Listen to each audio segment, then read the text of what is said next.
Invite people who reacted. আমি আমার Facebook প্রোফাইলে আইকনটি ওপেন করলাম। আমার আইকনটি ওপেন করার পরে এখানে সর্বপ্রথম যে পেজটি আসলো সি ড্যাশবোর্ড, আমি সি ড্যাশবোর্ডে ক্লিক করলাম। ক্লিক করার পর যে প্রোফাইলটি বা যে পেজটি আমার সামনে ওপেন হলো, scroll down, see all, scroll down করে নিচে নামবো। নিচে নামার পরে একদম লেখা আসবে একটা সি টুলস। আমি সি টুলসে ক্লিক করব। ক্লিক করার পরে এই দেখেন আমার সামনে সি টুল বক্সটি চলে আসলো। ইনভাইট পিপল টু কানেক্ট, আমি এখান থেকে পিপলকে কানেক্ট করবে কীভাবে, একদম নিউ ফলোয়ার, নতুন ফলোয়ার আমি অটোমেটিকলি জোগাড় করতে পারবো। ইনভাইট পিপল হু রিয়াক্টেড, এই যে দেখেন আমি ক্লিক করে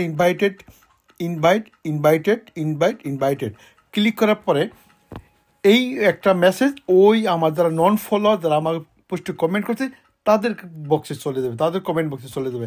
এখন আমি আবার সি টুল দিয়ে আবার গেলাম, invite people who reacted, send connecting invitation people who react your post but who don't currently like of follow.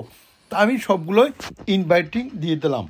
এখন আমার ইনভাইট প্রশ্ন কমপ্লিট। এখন আমার একটা ক্রিয়েট পোস্ট আসবে, আমি একটা ছবি দিয়ে পোস্ট আপলোড দেবো, অর্থাৎ এই পর্ব শেষ। আমি একদম কীভাবে ফলো পারবো, এখন দেখুন কমেন্ট ম্যানেজার, এই যে লাল চিহ্নটা দেখতেছেন, এই কমেন্ট ম্যানেজারটা এইখান থেকে আপনি প্রবেশ করে সমস্ত কমেন্টের উত্তর দিতে হবে। এখানে আসবে all recommend group, star centre, subscribe, top and creator, এই সবগুলো টাচ করে আপনি একে একে সবগুলো অ্যান্সার দ্বারা আপনি চেষ্টা করবেন।